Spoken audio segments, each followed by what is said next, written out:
আসসালামু আলাইকুম, hello beautiful people of Bangladesh. আজকের ব্লগটা জাস্ট একটা ট্রাভেল ব্লগ। আমি পাকিস্তান যাচ্ছি আজকে জাস্ট 3 দিনের ট্যুরে। আমি পাকিস্তান আপনাদের দেখাবো, পাকিস্তানের মানুষ কেমন বা ওদের খাবার কি, ব্যাট সেটার্স অনেক কিছু আমি আপনাদেরকে এই ব্লগের মাধ্যমে দেখাবো। আপনারা যদি পাকিস্তান পছন্দ করে থাকেন কেউ, তাহলে অবশ্যই আমার এই ব্লগটি দেখতে পারেন।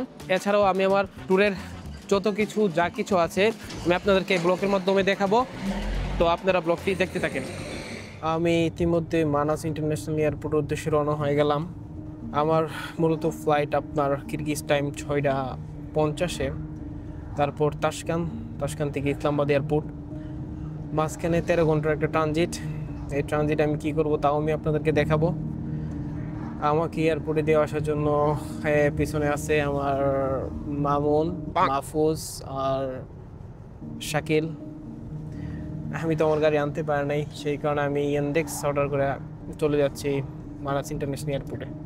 আমি ইতিমধ্যে মানাস ইন্টারন্যাশনাল এয়ারপোর্টে এসে পড়েছি। এখন জাস্ট বোর্ডিংয়ের জন্য লাইনে দাঁড়াবো।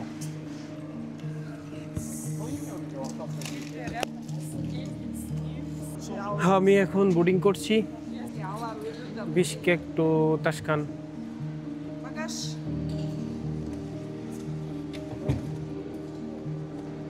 এখন ছবি তুলবে।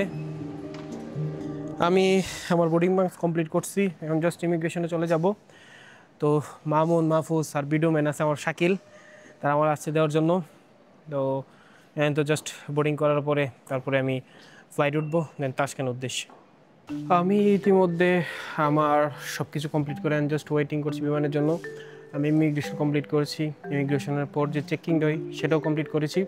এখন জাস্ট ওয়েট করছি বিমানের জন্য। আমি যদি আপনাদেরকে কিরগিজস্তান এয়ারপোর্টটা একটু দেখাই, এয়ারপোর্টটা বাংলাদেশ এয়ারপোর্ট তুলনায় ছোটো, বাট অনেক পরিপাটি। ও বলতে গেলে আপনার সবগুলো এয়ারপোর্টেই পরিপাটি থাকে। এই দেখেন প্লেন।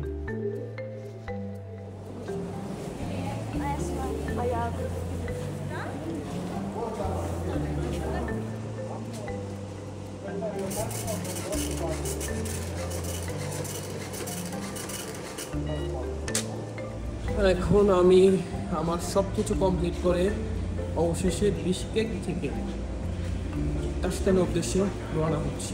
শুরু হয়ে গেল আমার দীর্ঘ 2 ঘন্টা জার্নি বিশকেক থেকে তাসকান। তো আমার সাথে আমার সিট পথচারী হিসাবে আছে একটা ছোট শিশু। সে কিরগিজস্তান থেকে উজবেকিস্তান যাচ্ছে, জিজ্ঞাসা করছিলাম এই আর কি।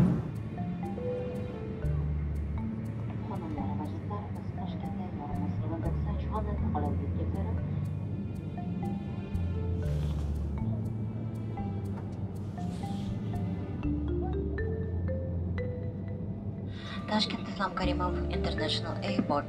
Local time is 6:55 p.m. Temperatures plus 7 degrees Celsius.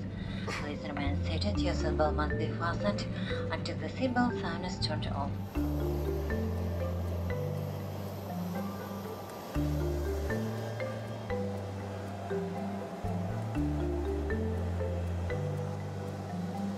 আমি আমার দীর্ঘ 2 ঘন্টা ফ্লাইট শেষ করে এখন তাসকান ইন্টারন্যাশনাল এয়ারপোর্ট উজবেকিস্তানে এসে পৌঁছালাম। তো আমার যেহেতু 13 ঘন্টা ট্রানজিট, তো এখন আমি একটা রুম বুকিং করব। রুম বুকিং করার পর রাতের খাওয়া দাওয়া করার পর আমার 13 ঘন্টা এই এয়ারপোর্টে কাটাবো। আমি একটা রুম নিয়ে নিলাম 10 আওয়ারের জন্য, যেহেতু আমার 13 ঘন্টা ট্রানজিট, সেই কারণে আমি 10 আওয়ার জন্য একটা রুম নিয়ে নিলাম। তো এটা মূলত ক্যাপসুল রুম, এখানে জাস্ট অ্যাটাচ বাথরুম হয় না। তো 10 আওয়ারের জন্য আমি $100 দিয়ে এই রুমটা নিয়ে নিলাম। জাস্ট ওরা প্রোভাইড করছে 1 বোতল ওয়াটার, জাস্ট এগুলো আর কি। রুমটা মোটামুটি চলে 2 ঘন্টা কাটানোর জন্য। আমি এখন আমার রাতের খাবার খাওয়ার জন্য আসছি একটি রেস্টুরেন্টে, বাট আনফর্চুনেটলি আমি কিরগিজস্তানে যে প্লবটা খাই জাস্ট কিরগিজ সমে 120 সম। সবচেয়ে বেশি আশ্চর্যের বিষয়, আমি জানি না উজবেকিস্তানের টাকাকে কি বলে। উজবেকিস্তানের 1 লাখ টাকায় আমি একটু জাস্ট প্লব খাইতেছি, জাস্ট অ্যামেজিং। তার মানে উজবেক টাকার মান কত কম। দীর্ঘ 10 ঘন্টার রেস্ট নেওয়ার পর এখন আমি পাকিস্তান যাওয়ার জন্য প্রস্তুত হচ্ছি। আমার প্রস্তুতি প্রায় সব শেষ, আর আমার যে 10 ঘন্টা রুম নিয়েছিলাম এই টাইমও শেষ। কিছুক্ষণ আগে এসে আমাকে নক করে গেছে রিমাইন্ড দেওয়ার জন্য। তো যাই হোক, এখন আমি জাস্ট প্লেনে উঠবো, আর মাত্র 2 ঘন্টা পর ইসলামাবাদের উদ্দেশ্যে প্লেন উঠবো। زالها وأخرجت الأرض أثقالها وقال الإنسان ما لها يومئذ تحدث أخبارها بأن ربك أوحى لها। এটা আপনার উজবেকিস্তান তাশকান এয়ারপোর্ট মসজিদ। জাস্ট এখানে মুসলিমরা নামাজ পড়তেছে। বেশি ট্রানজিট নিলে যেমন একটা অসুবিধা হয়, সুবিধাও আছে। আপনার যদি ট্রানজিটটা বেশি হয় তাহলে আপনি পুরো এয়ারপোর্ট ঘুরে দেখতে পারবেন, প্লাস তাদের যেসব জিনিসপত্র আছে দেখেন এখানে প্রচুর তাদের জিনিসপত্র আছে ঐতিহ্যবাহী, এগুলো দেখতে পারবেন। মূলত আপনি এয়ারপোর্টটা একটু ঘুরে দেখতে পারবেন আর কি, এই আর কি। তাশকান ইন্টারন্যাশনাল এয়ারপোর্ট, উজবেকিস্তান।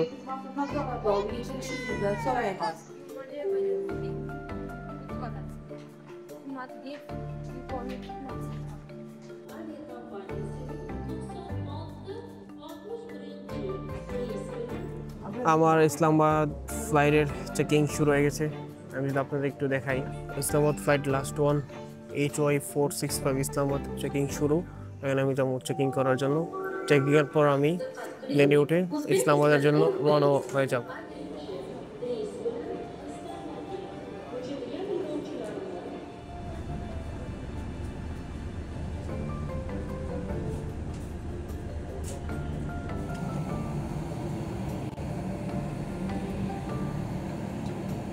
আবারও শুরু হয়ে গেল আমার 2 ঘন্টা প্লেন জার্নি। আমি দীর্ঘ 13 ঘন্টা 50 মিনিট ট্রানজিট শেষ করে এখন তাশকান এয়ারপোর্ট থেকে ইসলামাবাদ এয়ারপোর্টের জন্য রওনা হচ্ছি। আমার পাশের সিটে আছে একজন পাকিস্তানি চাচা, এই আর কি।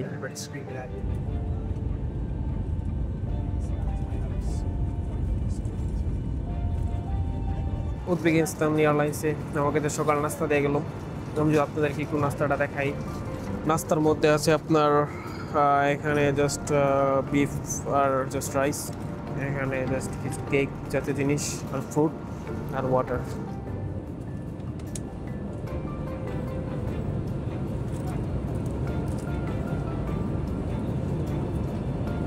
ইসলামাবাদ এয়ারপোর্টে ল্যান্ড করতেছে এখন।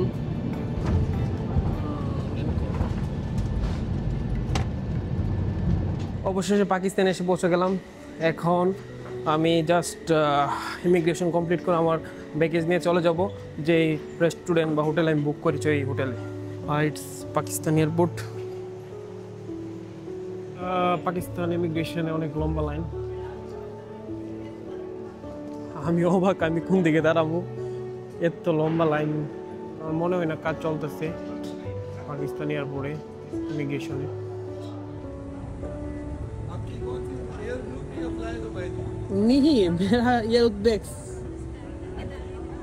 আমি আমার দীর্ঘ 4 ঘন্টা ফ্লাইং শেষ করে 13 ঘন্টা 50 মিনিট ট্রানজিট শেষ করে আমি অবশেষে পাকিস্তানে এসে পৌঁছে গেলাম। কিন্তু পাকিস্তান আমার এয়ারপোর্টে একটু প্রবলেম হয়েছিল। ইমিগ্রেশন অফিসাররা আমাকে প্রায় 2 ঘন্টা জাজমেন্ট করে এবং তারা জিজ্ঞাসা করতেছিল অনেক কিছু।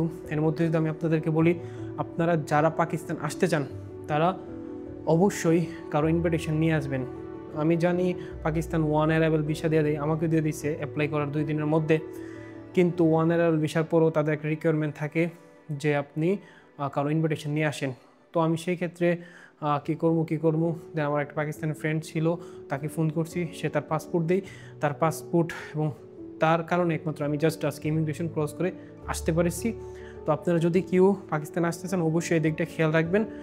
তো এখন তো পাকিস্তানে এসে পড়লাম, তো আমি আপনাদেরকে পাকিস্তানের কালচার প্লাস পাকিস্তানের মানুষ বা তাদের ব্যবহার এবং তাদের ঐতিহ্যবাহী সব জিনিসগুলো আমি আমার এই ব্লগের মধ্যে আপনাদের দেখাবো। তো তখন আপনারা সাথে থাকেন।